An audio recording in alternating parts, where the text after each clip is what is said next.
இந்த குடும்பத்திலே தந்தைக்கு பின்னால் இந்த மாதிரியான பொறுப்புக்கு வரக்கூடிய சகோதரர்கள் செய்யக்கூடிய ஒரு மிகப்பெரிய தவறு இஸ்திஃப்சாஸ். சின்ன வயதிலே தங்கள் இளமை இழந்து, பொருளாதாரத்தை இழந்து, வயதை இழந்து குடும்பத்துக்காக உழைப்பார்கள். உழைன்னு உழைச்சி எல்லா பிள்ளைகளையும் தம்பிமார்களையும் படிக்க வச்சு, எல்லா தங்கைமார்களையும் படிக்க வச்சு, எல்லாருக்கும் திருமணம் முடித்து கொடுத்து அப்படி பெரிய ஒரு ஆளாக என்ன செஞ்சுருவாங்க, உருவாக்கிடுவாங்க. உருவாக்கி ஒவ்வொருத்தருக்கும் வீடு கட்டி கொடுத்து அதை செஞ்சு இதை செஞ்சு ஒவ்வொரு இடத்துக்கு போயிடுவாங்க, செட்டில் ஆகிடுவார். ஆனால் இவர் அந்த மககேதர் என்று சொல்கிற பெரிய வீட்டில் தான் உட்காந்துருப்பார். யார்? மூத்த அண்ணன்.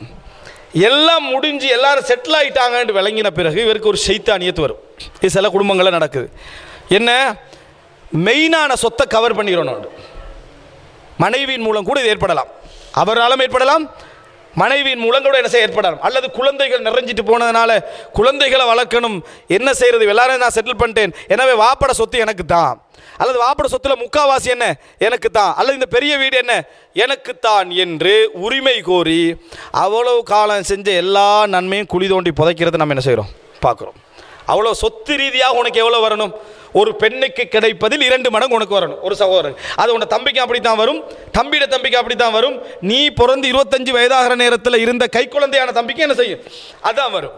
இதை மட்டும்தான் நீ என்ன செய்யலாம், கேட்கலாம். ஆனால் சிலரை நாம் பார்க்குறோம், அப்படியே சொத்தை பிடிச்சி வச்சுருவாங்க. வச்சுட்டு எந்த தம்பிமாரும் எப்படி நாங்கள் நானாட்ட கேட்குறது, அவர் தான் எங்களை வளர்த்தது, அவர் தான் எங்களை வளர்த்தது, நாங்கள் எப்படி நானாட்ட போய் இதை கேட்குறது என்று அமைதியாக போயிடுறாங்க.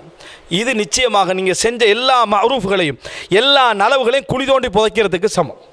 உங்களுக்கு உங்கள் சொத்தை தவிர வேறு உங்களுக்கு கிடைக்க வேண்டிய சொத்தை தவிர நீங்கள் உண்மையிலே சிறந்த அண்ணனாக இருந்தால் உங்களோட சொத்தை விட்டுட்டு வெளியே போகிறது தான் நீங்கள் மிகவும் சிறந்தவர்களுக்கு அடையாளம். இது கூட என்னை தம்பிக்கு தாண்டி விட்டுட்டு போகிறது தான் உங்களிடத்தில் இருக்கக்கூடிய ஹுனு, அந்த ரஹ்மத்துக்கான பெரிய ஒரு ஆதாரம். ஆனால் இருக்கிற சொத்தை நீங்கள் எடுத்துகிட்டு போகிறது, இதுக்குத்தான் நீங்கள் 25-30 வருஷம் பிள்ளைகளை கவனிச்சிங்கன்னா எல்லாரும் கவனிப்பான். இப்படி பிற்காலத்தில் ஒரு பெரிய 2 ஏக்கர் எனக்கு வர வேண்டியிருக்கின்றதை தெரிஞ்சால் எல்லாரும் என்ன செய்வாங்க, கவனிப்பாங்க. அப்படி எனவே கவனிக்கிற நேரத்தில் எதிர்காலத்தில் இந்த நன்மைகளை என்ன யுஹ்ரிபூன புயூத்தஹும் பிஐதீஹிம் என்ற மாதிரி தண்ட கையாலே தான் கட்டின வீடுகளை அழித்துக் கொள்வதை போல தன்னை நன்மைகளை என்ன செஞ்சிடக்கூடாது, அழித்து விடக்கூடாது. ஆனால் சகோதரர்களாக சேர்ந்து இவன் பட்ட கஷ்டத்துக்கு எங்களோட சொத்துல ஒரு பங்கு நாங்கள் என்ன செய்கிறோம், கொடுக்கிறோம் என்று அவர்கள் தருகிற நேரத்தில் நீங்கள் அதை வாங்கிக் கொள்வதில் மார்க்கத்தில் எந்த தவறும் கிடையாது.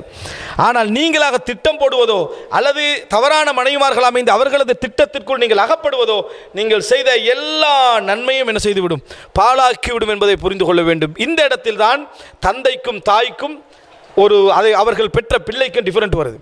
சொத்தை விட்டு வெளியேற்றினா ஒரு தாய் தந்தை என்ன செய்கிறாங்க, சொத்தை எழுதுகிற டைமில் நான் எங்கேயாவது நானா தம்பியோட பிள்ளைகளோட வீட்டில் இருந்துக்கிறேன் டோட்டல் சொத்தை எழுதிடுறாங்க. முழு சொத்தை யாருக்கு எழுதிடுறாங்க, பிள்ளைகளுக்கு எழுதுறேன், நான் எங்கேயாவது இருந்து கொள்றேன்னு சொல்லி இறுதி காலத்தில் அவர்களை பெற்றோர்கள் முதியோர் விடுதிக்கு அனுப்பிடுறாங்க. அப்பையும் போயிடுறாங்க, பிள்ளைகள் சந்தோஷமாக இருக்கட்டும். தாய்க்கும் தந்தைக்கும் தாயுடைய அந்தஸ்துக்கு வரக்கூடிய மகனுக்கும் இடையில இதான் என்ன வித்தியாசம் என்பதை புரிந்து கொள்ள வேண்டும்.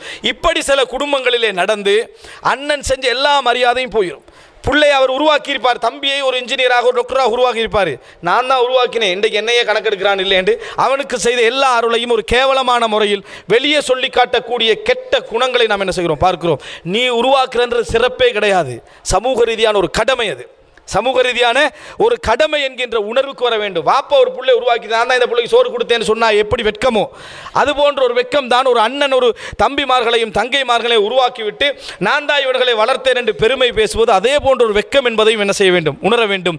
எனவே அன்புள்ள சகோதரர்களே, இஸ்லாம் மிகப்பெரிய அந்தஸ்தை அவர்களுக்கு கொடுக்கிறது. எந்த அளவுக்கு என்றால், ஒருவர் மரணிக்கிறார் அல்லது ஒரு பெண் மரணிக்கிறார், அவர்களுக்கு அந்த மரணித்தவருக்கு தந்தையும் இல்லை பிள்ளையும் இல்லை என்று சொன்னால் அவர்களுக்கு ஒரு சகோதரர் இருந்தால், அந்த மௌத்தாயினவருக்கு ஒரு சகோதரர் இருந்தால் டோட்டல் சொத்தும் அந்த சகோதரருக்கு தான் போகும்.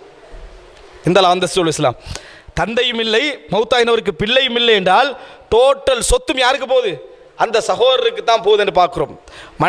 மனைவி இருந்து மனைவிக்குரிய பங்கை எடுத்துவிட்டு என்கிற முழு சொத்தும் யாருக்கு, சகோதரருக்கு போகக்கூடிய நிலையை பார்க்கிறோம். சகோதரி இருந்தால் முழு சொத்தில் அரைவாசி அந்த சகோதரிக்கு என்ன செய்யும், இந்த நிலையில் போகும் என்பதை பார்க்கிறோம். எனவே அன்புள்ள சகோதரர்களே, இயன்றளவு உறவு முறைகளை பற்றி நாம் அதாவது பொதுவாக படிப்பதோடு சேர்த்து குறிப்பாக இஸ்லாம் தங்கைக்கு என்ன சொல்லியிருக்கிறது, அண்ணனுக்கு என்ன சொல்லியிருக்கிறது, சாட்சி பெரியம்மா என்கின்ற அடிப்படையில் என்ன சொல்லியிருக்கிறது, எங்கெங்கே அவர்கள் முற்படுத்தப்பட வேண்டும் என்ற செய்திகளையும் சேர்த்து நாம் தெரிந்து கொள்கிற நேரத்தில் இன்னும் உறவுகளை சேர்ந்து நடப்பதற்கான அறிவு எங்களுக்கு என்ன செய்யும், கிடைக்கும். அதே நேரத்தில் நாம் விடுகின்ற தவறுகளுடைய அந்த இடங்களுடைய நுணுக்கங்களும் நமக்கு என்ன செய்யும், கிடைக்கும். அல்லாஹ்விடத்திலே மிகப்பெரிய அந்தஸ்தை அடையக்கூடிய வழிகளும் அமல்களும் எங்களுக்கு கிடைக்கும். அப்படிப்பட்ட நல்ல சூழலையும் எண்ணங்களையும் வாய்ப்பையும் அல்லாஹு தஆலா அனைவருக்கும் தந்தருள் பாலிப்பானாக. ஹாதா மா இந்தி வல் இல்மு இந்தல்லாஹ் வ அகூலு கௌலி ஹாதா வ அஸ்தக்ஃபிருல்லாஹ்.